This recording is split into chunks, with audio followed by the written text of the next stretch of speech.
అందరికీ నమస్కారం. బి మనోజ్ గారు 9/7/2021 నాడు నాపై నకిలీ కేసును ముద్రించి చిత్తూరు తాలూకా పోలీస్ స్టేషన్లో ఎఫ్ఐఆర్ నెంబర్ 122/2022 కేసు నమోదు చేయడం జరిగింది. ఈ case Chittoor third additional junior civil judge గారికి చేరడం జరిగింది. వాటిపై 12/12/2022 నుంచి ఫస్ట్ హియరింగ్ నుంచి కేసు జరుగుతుంది. ఈ కేసులో ఏవన్ ముద్దాయిగా గుర్తించబడ్డ వి శ్రీనివాసులని నేను అందరికీ మనస్ఫూర్తిగా నమస్కరిస్తూ తెలియజేయడం ఏమనగా, ఇది ఒక నకిలీ కేసు పెట్టి మా ఇంటిని 2 సార్లు పడగొట్టి దీనికి కారకులైనటువంటి ఎంఆర్ఓ గారు, మా ఇంటి బ్యాక్ సైడ్ ల్యాండ్ వినాయకం గారు వారి కుమారులు, దొడ్డిపల్లి వారి అనుచరులు, బంధుమిత్రులు, దొడ్డిపల్లి గ్రామానికి చెందిన కేజీబీ శివకుమార్ గారు వారి అనుచరులు, దీంట్లో ముఖ్యంగా ప్రభుత్వ అధికారులు కొందరు లంచం తీసుకుని చిత్తూరు తాలూకా పోలీస్ స్టేషన్ రైటర్ రెడ్డప్ప గారు, ఏఎస్ఐ రవిచంద్రన్ గారు, రక్షక్ వెహికల్ డ్రైవర్ వినాయకం గారి బంధుమిత్రుడైనటువంటి ఒకే వర్గానికి సంబంధించినటువంటి లక్ష్మీకాంత్ గారు మరియు కొందరు పోలీసు వారు, అలాగే చిత్తూరు రూరల్ ఎంఆర్ఓ గారు సుబ్రహ్మణ్యం గారు, విఆర్ఓ గారు చంద్రబాబు నాయుడు గారు, విఆర్ఐ భూపతి గారు వారు కూడా కలిసి నా యొక్క ఇంటిని 1-2 సార్లు ధ్వంసం చేసి నేలమట్టం చేసి ఇంటి ఆనవాళ్ళు లేకుండా మా ఇంటి బ్యాక్ సైడ్ వినాయకం గారికి భూ కబ్జా చేసి ఇచ్చి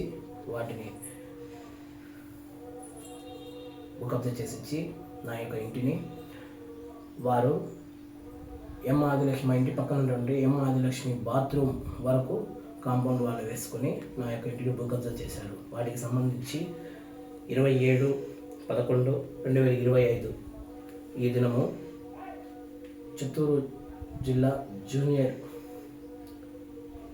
జడ్జి గారికి, చిత్తూరు జిల్లా court third additional civil judge గారికి, జూనియర్ సివిల్ జడ్జి గారికి ఎవిడెన్స్ ఇవ్వడం జరుగుతుంది. వాటికి సంబంధించిన ఎవిడెన్స్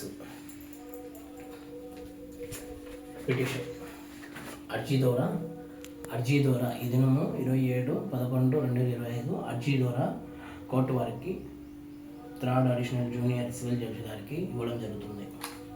ఇది సంబంధించిన ఎఫ్ఐఆర్ ఫ్రంట్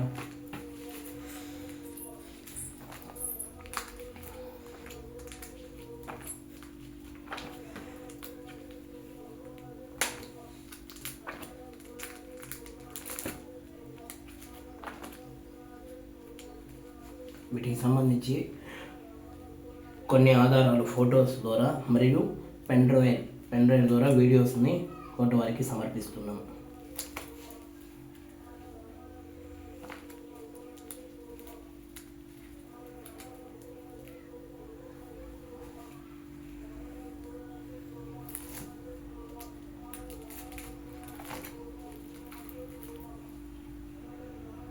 మా ఇంటిని పడగొట్టి మా ఇంటి యొక్క మా ఇంటి దగ్గర ఉన్నటువంటి కరెంట్ స్తంభానికి ఉన్నటువంటి మీటర్ని కూడా దొంగలించి వినాయకం గారు డైరెక్ట్గా ఆదిలక్ష్మి వారి ఇంటికి వేసుకున్నటువంటి కాంపౌండ్ ఈ ఫోల్ దగ్గర ఉన్నటువంటి మా ఇంటిని ధ్వంసం చేసి కబ్జా చేసి కరెంట్ ఫోల్కు ఉన్నటువంటి మీటర్ను కూడా దొంగలించి ఆదిలక్ష్మి ఆదిలక్ష్మి గారు వారి ఇంటి వరకు వినాయకం గారు వేసుకున్న కాంపౌండ్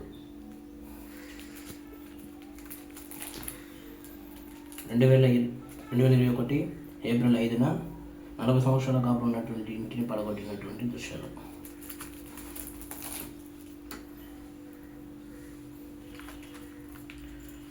వాటి కారణంగా 2021 ఏప్రిల్ 5న ఇల్లు పడగొట్టినప్పుడు మా యొక్క ఆవు గాయపడి అనారోగ్యానికి గురై చనిపోయినటువంటి ఫొటోస్. తిరిగి ఏప్రిల్ 5న 2021 పడగొట్టిన ఇంటిని తిరిగి పునర్నిర్మించుకునే టైంలో వినాయకం గారు, కార్తీక్ గారు, వాళ్ళ కొడుకైనటువంటి చిట్టి గారు, అలియా చంద్ర గారు అడ్డుకుంటున్నటువంటి ఫొటోస్. వారి మాటకి నేను వినలేదని, వాళ్ళు వేరేపటికి నమ్మలేదని చిత్తూరు తాలూకా పోలీసు వారిని కూడా తీసుకొచ్చి చిత్తూరు పోలీసు వారు మా ఇంటి వెనకాల ఉన్నటువంటి వినాయకం గారు మరియు వారి కుమారుల దగ్గర లంచాలు తీసుకుని నన్ను బెదిరించినటువంటి విషయాలు, ఇల్లు కట్టకూడదు అని. తర్వాత కొందరు రౌడీ మండలతో నన్ను కొట్టి నా బైక్ను ధ్వంసం చేశారు. తిరిగి నేను ఏ ప్లేస్లో అయితే నా ఇంటిని ఏ స్థలంలో అయితే కూల్చివేశారో ఏప్రిల్ 5, 2021 ఆ ఇంటి స్థలంలోనే తిరిగి నేను జూన్ 2021 జూన్లో మళ్ళీ ఇంటిని పునర్నిర్మించుకున్నటువంటి ఫొటోస్. ఇల్లు పూర్తయిన తర్వాత చిత్తూరు విఆర్ఓ గారు వచ్చి ₹1,00,000 ఇమ్మని ఎంఆర్ఓ గారు అడిగినట్టు ఇవ్వకపోతే మళ్ళీ ఈ కటిని నువ్వు కూల్చేస్తామని నన్ను బెదిరిస్తున్నటువంటి, మా ఇంటి దగ్గరకు వచ్చి మరి నన్ను బెదిరిస్తున్నటువంటి విజువల్స్, ఫొటోస్. తర్వాత నేను ఇవ్వని దానికి వాళ్ళు చెప్పినట్టే 8/7/2021 రెండోసారి కట్టుకున్న ఇంటిని బుక్ కబ్జా చేసి వినాయకం గారికి ఇచ్చినటువంటి విజువల్స్, ఫొటోస్.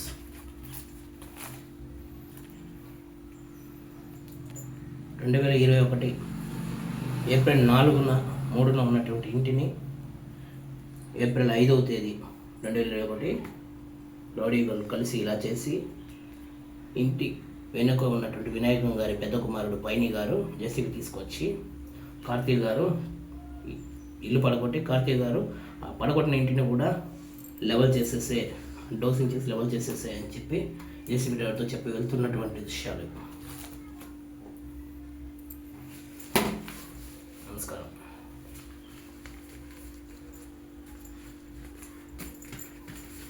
కట్.